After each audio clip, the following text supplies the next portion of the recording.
Nate Johnson is off to the transfer portal, but Kyle Whittingham is officially staying put at Utah. All that and more on today's Locked On Utes. You are Locked On Utes, your daily podcast on the Utah Utes. Part of the Locked On Podcast Network. Your team every day.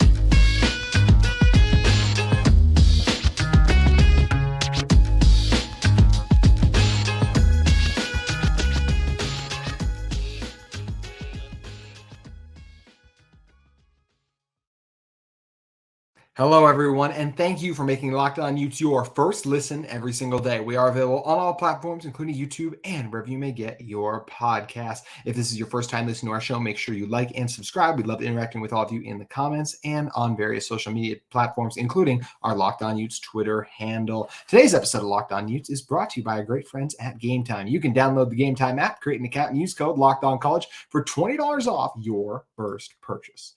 My name is JT Wistrcill, former intern inside the University of Utah Athletic Department. And on today's show, we're going to be talking about Coach Whittingham officially staying put. Duke is set to hire, Texas A&M is set to hire former Duke coach Mike Elko. So talking about Whitt remaining at Utah, and also just talking a little bit further about how legit of a chance there may or may not have been of Whitt, if he was offered the job, if he would have taken it or not. But first, got to start with Nate Johnson officially announcing his transfer. He's one of a few players who have now transferred. We will be diving into some of those other transfers throughout the week, but specifically want to dive into Nate Johnson, quarterback, of course, being the most important position on the field. And there was a time, myself included, even looking back to last year, where we all thought Nate Johnson was the future of the quarterback position for this Utah program. But of course, this season didn't quite pan out the way he had hoped. Nate Johnson on the season through completed 39 passes, through 72 of them overall, was sacked 8 times, had 3 passing touchdowns, 2 touchdowns on the ground, 5 carries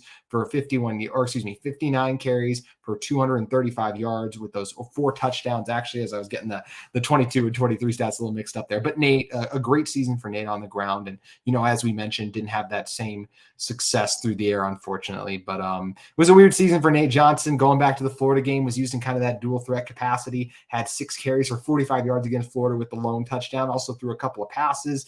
Baylor game, we only saw him a little bit in that one, but then early on, and then, of course, late, he came in against the Baylor Bears and led Utah on that late drive when Bryson was really struggling, helped them win a game, ran in the touchdown. That's probably the moment we'll remember most about his time at Utah. Weber took care of business. UCLA game really struggled, but Utah still won. Oregon State game also struggled. And then we saw him briefly against Arizona State, had another great rushing touchdown, and briefly against Arizona too. But this was a move that should not come as a surprise. I mentioned those struggles against the Oregon State game, and before that against UCLA. He was, of course, benched in the Oregon State game. Nate just didn't click for Nate and this offense overall. Nate struggled with accuracy throughout the season and just, seeing the field at times. I think that's fair to say, just based on how it played out. Those are things that Bryson Barnes did better than him. Hence one of the reasons that Nate is no longer at Utah anymore. Nate understandably wants to play. He wants to continue to play quarterback too, of course, as we know. And I think there was potential with how Utah had kind of started to use him later in the year that he would be shifted into that Jaquindon Jackson, Sione Vaki converted running back mold had he stayed here, because it just didn't seem to be working for him as a quarterback in Andy Ludwig's offense. And understandably so, Nate Johnson has decided to transfer. So my thoughts on this are, number one, it's just a bummer. I'm someone, I really enjoyed Nate's game. Just the flashes he showed in the 2022 season led me to really thinking that we'd see him a little in 23 with Cam back, and then 24 that he would be the guy going forward. I just felt like that special ability with his legs and that ability to make plays, which we saw even more so this season, dusting defenses like Florida, making plays against other defenses throughout the season with his legs. We saw that special, Baylor, of course, being a key example. We saw the special ability he has with his mobility, and still some nice throws he made throughout the season, but wasn't able to put it all together, especially from a passing standpoint in some of Utah's bigger games, particularly being that Oregon State one. So it doesn't work out, and I wish it could have worked out. I really like Nate, just the person is everything we've seen based on as well, and I'm going to be rooting for him to see where he goes next, and always hoping that he'll continue to have success wherever that is. As success is in, obviously Utah won a lot with Nate on the team. Hopefully Nate can go do that somewhere else and be a starter. I totally understand too, all of these guys, when they want to go somewhere to be a starter, you work really hard, you prepare, you practice. Also, we know that Cam's coming back for another season, so Nate wouldn't have played. Then he would have been in the mix with the Isaac Wilsons of the world and just another quarterback battle. And I understand if he wants to transfer and go to somewhere, and of course, Brandon Rose too being in that. I understand him wanting to go somewhere else where he sees more of a clear path for playing time, because just with his ability with his legs, I still believe he has a chance to play quarterback at the FBS level. I'm not sure it's on a Power 5 level right now, but I do think he has a chance to play at the FBS level. I think he would do great things at the FCS level too, his legs making him so difficult to tackle. And I think accuracy, he is only a sophomore still, so still trying to grow and develop that aspect of his game. I could see Nate being a really effective college quarterback. The one thing I'll say I don't love, and this is just a personal thing, I'm never going to love when guys transfer a little early. Could Utah have used Nate Johnson? Yes, but I can also look at the situation and understand it from Nate's perspective of if he had two things, and this is having not talked to Nate Johnson or anything, this is just me looking at it like, okay, why would Nate transfer early? Number one, if he had played against Colorado and gotten hurt, that would have drastically decreased his value in the transfer portal. College football has become a business with the NIL factor labeled into it now, and if Nate had gone out there and gotten himself hurt, his value in that business sense would have been decreased. So he probably wouldn't have had the same opportunities. And number two, it's good to be early in the portal. There's lots of teams that are already starting to look for certain things like that. So I'm sure Nate is now able to communicate with teams earlier than a lot of guys who might be sticking out or are waiting to decide and transfer. Nate's at the front of the line in some of those regards. So I do think this is a good move by him in that sense. Utah could have used him, as I mentioned. So that's where, just as a fan of Utah and just personally, just my football philosophy is I like to see guys finish out the season. But as I said, Nate is entitled to make his own decision, and I think it was the best decision for Nate Johnson. I think that the decision they came to was the right one for him, especially considering if he had gotten hurt. So can totally see the reasons for that as well. But when you look back at Nate's time at Utah, I still think there's a number of fun plays and moments, whether it's the long touchdown against Florida, the packages he was even used back in the 2022 season where he ran for, I can't remember if it was 3 or 4 touchdowns now, but even the touchdown, the throwing one he had to Logan Kendall, Utah's physical fullback back then too. So many fun moments sprinkled throughout. And I do still believe, as I kind of discussed, that Nate can be an effective player elsewhere just because of his potent legs, especially when you talk about how he could be used in the designed running game. I should also say this. I didn't think Utah used him correctly when they were in there. And then part of that is on Nate for fumbling the ball, but Utah was too conservative with Nate too. They were playing not to lose with Nate Johnson. And I think that is a discredit to Nate. They should have been playing to win. Yes, there was a risk that Nate would have fumbled and he needed to stop doing that. But I still thought if you're trying to maximize and put him in the best position, you would have ran the ball with Nate a lot more than Utah did kind of after they benched him for Bryson. I thought they tried to turn him into something that he wasn't. So if Nate can go to a place that allows him to be that dual threat elite quarterback that I think he has the potential to be, that's where I could still very well see him flourishing. And once again, I'm still going to root for Nate Johnson whenever guys leave these programs like that. They worked their tails off to put themselves in the position. Nate helped Utah win games. I don't think there is any reason we should have ill will towards him in that regard. Once again, I didn't love leaving early. That's just a personal thing I said, but I can also completely understand it from Nate. And I'm not going to pass judgment on it in terms of like, oh, this is, yes, like I said, I gave my opinion on it, but I'm not like, oh, he differed from how I would have handled it. So I don't like that. I think that's a ridiculous mindset to have. So that's where I just, like I said, we differ in the transferring philosophy there, but a lot of credit to Nate Johnson for all the things he did and the fun moments and the special plays he helped this Utah team make during his time in Salt Lake City. So best of luck to Nate, still a former four-star product who's made some nice plays against some really tough defenses throughout the season. And I'm excited to see where he goes because I will be continuing to root for Nate Johnson. Once a Ute, always a Ute, right? So I think that applies for Nate Johnson.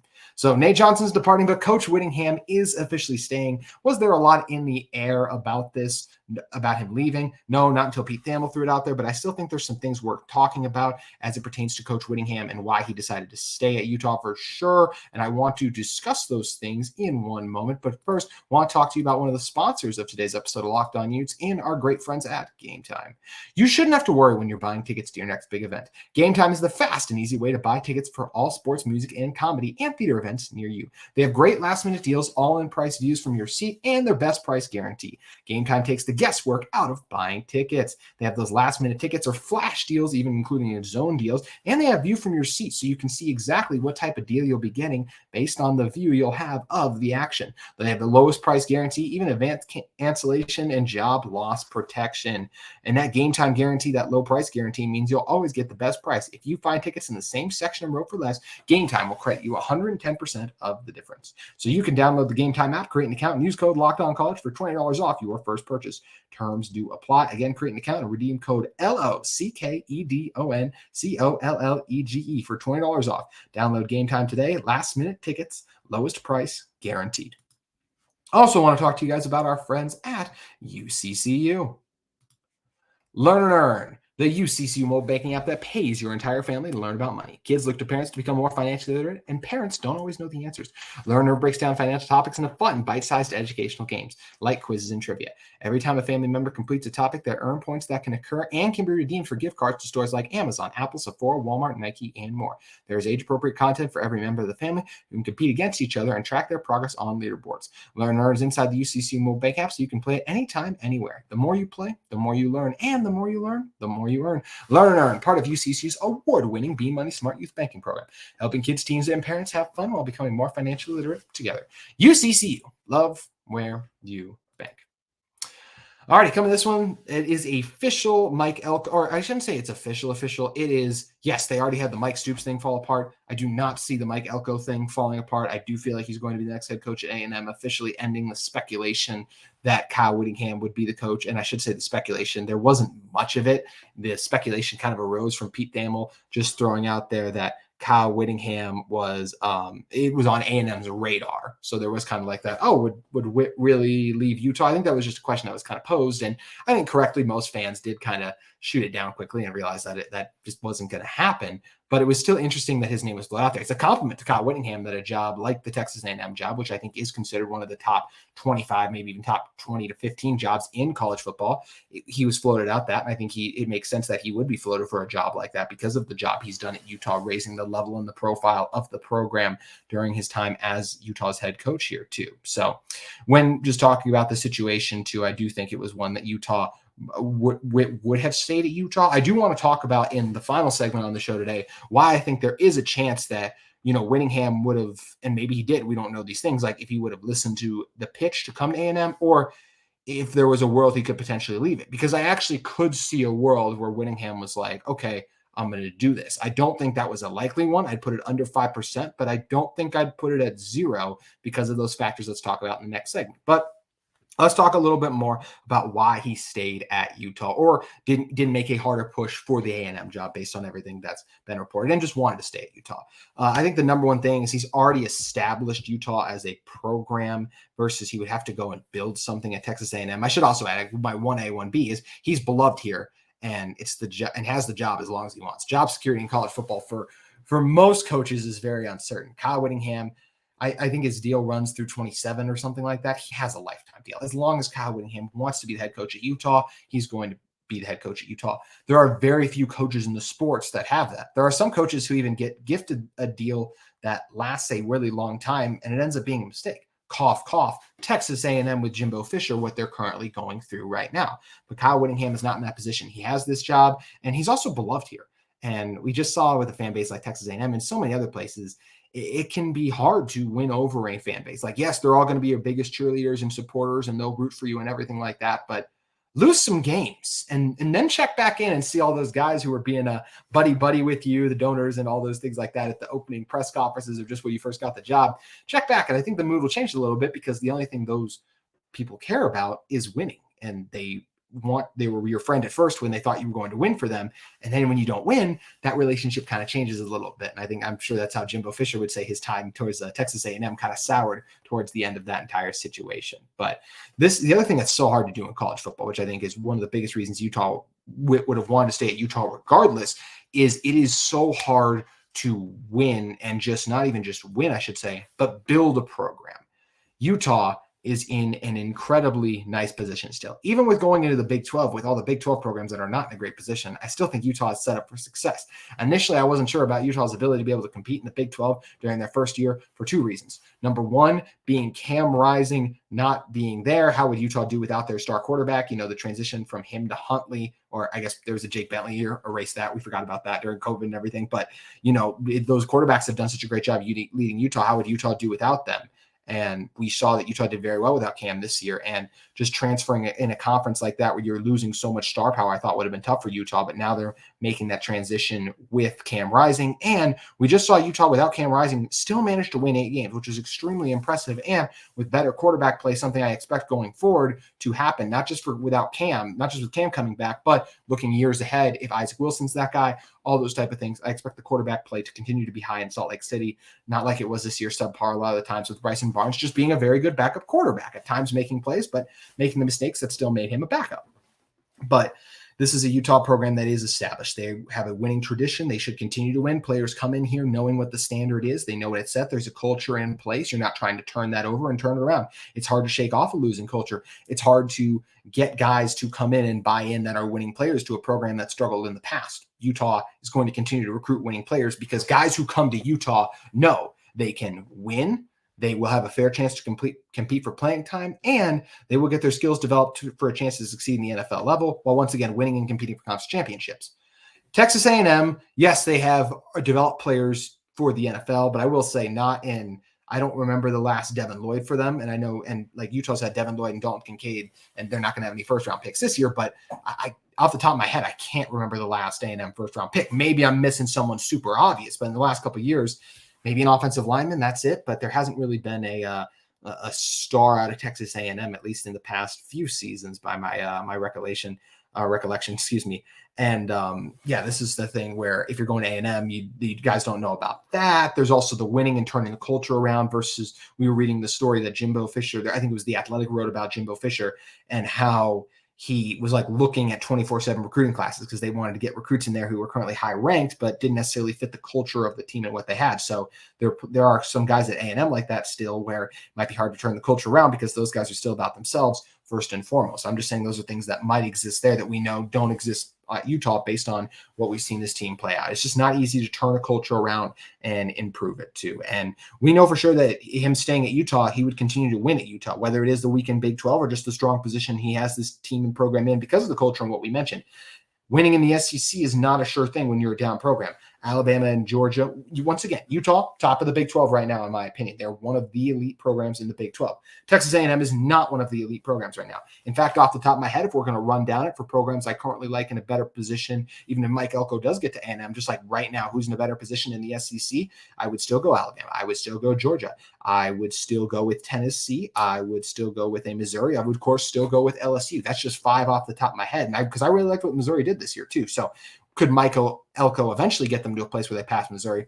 Of course, it's kind of a weird year that Missouri had, but they're bringing their coach and everyone back, at least at the moment. So I suspect that success to continue for them versus I got to see it out of A&M, even though I think Elko could get them to that point. If Missouri can continue to be a top 15 team, that could be a lofty place that A&M has to get eventually. And even, once again, getting the top 15 is not guaranteed. We've seen high recruiting classes like the one Jimbo brought in fail because the pieces don't fit. It's why Utah has consistently beat teams that bring in better recruiting classes than them. Utah recruits the right players for their system that fit better, and they do a great job developing them. Texas A&M does not always recruit the right players, and they don't always do a great job developing them.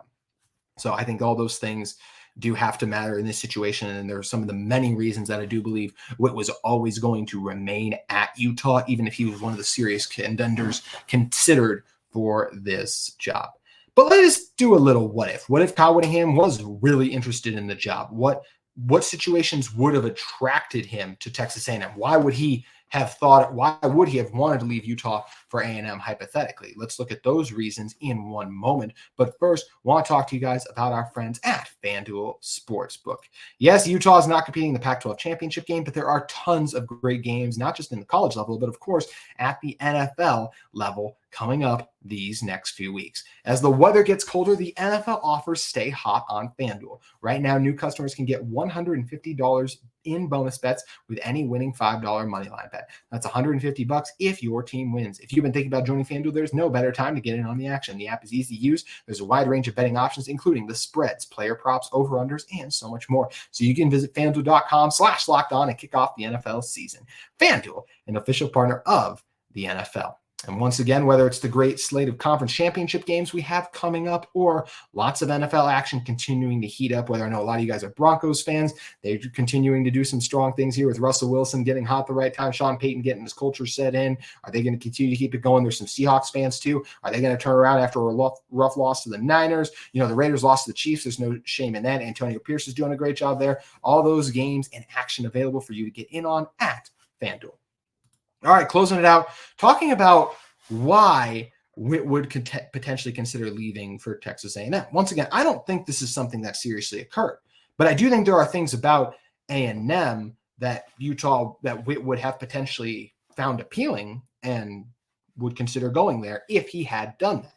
Let's start off with the number one thing. I do think that probably would have had the most consideration is I do believe this, and this is going to be a little bit of a hot take for some of you, I'm sure, but I think the ceiling at Texas A&M in today's college football world is higher than what it is for Utah. Could Utah should make some college football playoffs coming up here soon. They've been one of the best 12 teams for the last 2 seasons, but not one of the best 12 teams this season because of all the injuries. But I do think Utah will make college football playoffs. And I think they could go on a run and do some nice things. But I feel like Utah's ceiling is what a TCU kind of type thing did just right now. Utah just hasn't recruited players, and I think they'd have a better showing if they faced off against Georgia, but I don't see Utah in the class at this moment of the Georgias in the Alabama, and I just don't think that Utah would ever be a dynasty like those teams where they're winning 3 out of 4 national championships. I think Utah has a chance to make playoffs, go on runs, get some upsets, all that type of things, but the reason Texas A&M is a higher ceiling because of the NIL funding they receive, and I should just say the funding they receive, the facilities, all that, plus them being central in Texas is a big thing. I've spoken about this numerous times on my show. The perception playing in a state like Texas versus the perception of playing in a state like Utah is a very real thing that exists. It is easier to even it's not true. It's not true. I've talked about that several times too, but there are multiple recruits who would be like, I don't want to go to Utah, who are from Texas. I moved from Texas to Utah. And I had multiple people tell me I would not do that. and even I enjoyed it. I had a great time, as I mentioned. I loved every second about my time in Utah. But there are some people who just don't want to go to Utah, as I discussed. So with Texas A&M, it's in Texas, a place that is known. Texas, Florida, California, kind of the 3 states known for high school football or just in football in general, some of the football craziest states too. Texas A&M has a diehard and a very passionate fan base, and NIL is becoming all the rage in college football. It's something Utah recently stepped up their game with by giving away those Ford trucks. And we know that Texas A&M is very, very, very loaded because they're willing to pay a $77 million buyout. So the money factor would definitely come in, whether that's more than likely. I do think that Texas A&M could offer probably more than Utah could. So if he were good to go there, would get a raise from Texas A&M. And also, if Whitt was to go from Utah to Texas A&M, he would have access to more NIL money, meaning more than likely he'd be able to bring in better players. Texas A&M had the top recruiting class literally 2 years ago. Utah will never have the top recruiting class in college football. I love this Utah program, but let's also be realistic. They just had their best ever last year when they were 20th. Could Utah maybe get in the top 15 eventually? Yes, but even that's going to be really hard because once again, think about where these guys play. And a lot of them like to stay home. They like to stay in Texas, Florida, and California, or places like, Ohio State for what they've done for so long, Georgia. There's just other programs that just have the higher ceiling because of the NIL access being part of the equation as well. So I do think there are factors that would have potentially led Whitt to A&M. And I'll also say this, Whitt's legacy is set in stone, secure at Utah. I talked about that's one of the positives of staying at Utah. If you were to go and win at Texas A&M, bring them back to and win them a national championship, Kyle Whittingham he's currently one of the 5 best coaches in college football, I believe.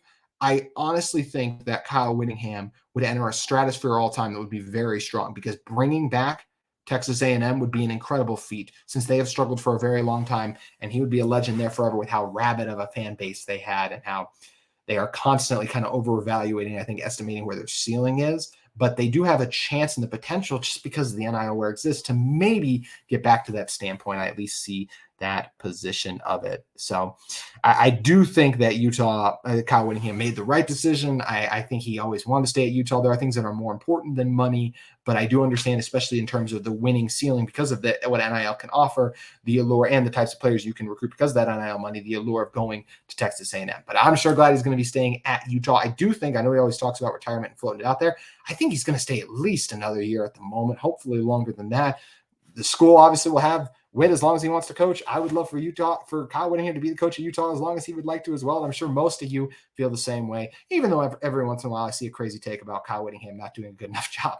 But that's neither here nor there. We don't need to go on that rant to end this episode. But that is going to do it for today's show. Throughout this week on Locked On Utes, we are going to be talking more transfer portal stuff, what positions Utah will be targeting. Also looking at positionally wise, where I think some of the guys that Utah has that just walked on senior day, if they're going to be coming back or leaving. It's a loaded show of Locked On Utes, even though there's no game to talk about at the moment, including looking at some of the bowl predictions where Utah could end up at. We'll break down some of those matchups and my excitement level if they were to go to so-and-so bowl coming up on this week's Locked On Utes. We'll see you then.